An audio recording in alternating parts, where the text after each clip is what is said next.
মাউশির মহাপরিচালক professor doctor Mohammad আজান খান যেদিন বেতন পাবে, শিক্ষক কর্মকর্তা কর্মচারীদের এমপিভুক্ত বেতন ইএফটির মাধ্যমে সেই তারিখে প্রকাশ করতে হবে।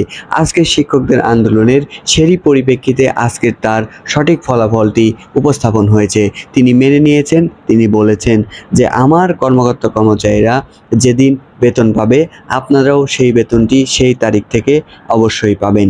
তিনি শিক্ষকদের সেই দাবি উপস্থাপন করেছেন এবং মেনে নিয়েছেন।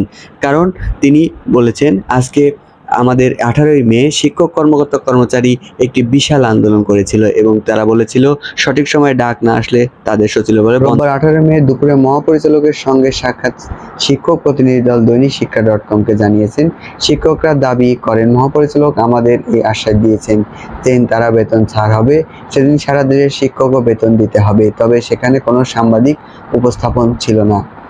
এর আগে বেলা 11টার দিকে বাংলাদেশ শিক্ষক সমিতি বিটিএ ব্যানারে তারা শিক্ষক অধিদপ্তর ঘেরাও করে শিক্ষকরা। পরে তাদের মহাপরিচালকের কার্যালয়ের বৈঠকের জন্য ডাকা হয়। 10 সদস্যের প্রতিনিধি দল গেলেও মহাপরিচালকের কার্যালয়ে 5 সদস্যের প্রতিনিধি দল সেখানে একসঙ্গে বৈঠক করেন। এদিকে গত 2 দিন ধরে শিক্ষাক্ষেত্রে সরকারি বেসরকারি বৈষম্য দূরীকরণের লক্ষ্যে আসন্ন ঈদুল আজহার পূর্বেই পূর্ণাঙ্গ উৎসব ভাতা, বাড়ি ভাড়া, চিকিৎসা ভাতার দাবিতে অবস্থান কর্মসূচি পালন করেছে শিক্ষক কর্মচারীরা। অবস্থান কর্মসূচিতে দেশের বিভিন্ন এলাকা থেকে যেসব শিক্ষা প্রতিষ্ঠানের শিক্ষক নেতারা অংশ নেন তারা নিজের নানা বৈষম্যের কথা সেখানে তুলে ধরেন। আলামিন নামে এক শিক্ষক বলেন, আমি 25% উৎসব ভাতা চাই না। আগামী ঈদুল আজহার আগেই 25% ভাতার পরিবর্তন করে অতি বিলম্বে শতভাগ উৎসব ভাতা ঘোষণা দিতে হবে। সরকারি শিক্ষক কর্মচারীদের ন্যায় বাড়ি ভাড়া ও পূর্ণাঙ্গ চিকিৎসা ভাতা আমাদের প্রদান করতে হবে। তবে মূল দাবি শিক্ষা ব্যবস্থা যাচাইকরণ জানিয়ে প্রধান উপদেষ্টা ও শিক্ষা উপদেষ্টাকে উদ্দেশ্য করে এই শিক্ষক বলেন, অগ্রাধিকার ভিত্তিতে প্রথমে মাধ্যমিক শিক্ষাকে জাতীয়করণ করতে হবে। দয়া করে সকল বৈষম্য ঘোচানোর লক্ষ্যে শিক্ষা ব্যবস্থা জাতীয়করণের ঘোষণা দিন।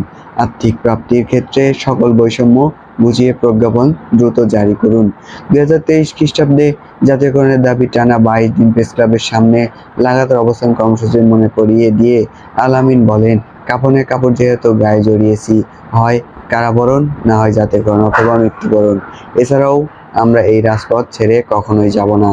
দেশের শিক্ষা ব্যবস্থা 97% একই বেসরকারি শিক্ষক কর্মচারীর মাধ্যমে পরিচালিত হয় মন্তব্য করে তিনি বলেন, আমি একই কারিকুলামে পড়াই, একই বইয়ে পাঠদান পড়াই, একই প্রশ্নপত্র মূল্যায়ন করি। 97% শিক্ষা ব্যবস্থা আমরা দায়িত্ব পালন করি, তাহলে কেন সরকারি ও বেসরকারি এত বৈষম্য থাকবে? এর আগে এমপিভুক্ত শিক্ষা জাতীয়করণ, উৎসব ভাতা, চিকিৎসা ভাতা ও বাড়ি ভাড়া বিভিন্ন দাবি সহ গত 22 দিন ধরে আন্দোলন শিক্ষকদের তাদের কর্মসূচি স্থগিত করেন গত মার্চ মাসের শুরুতে।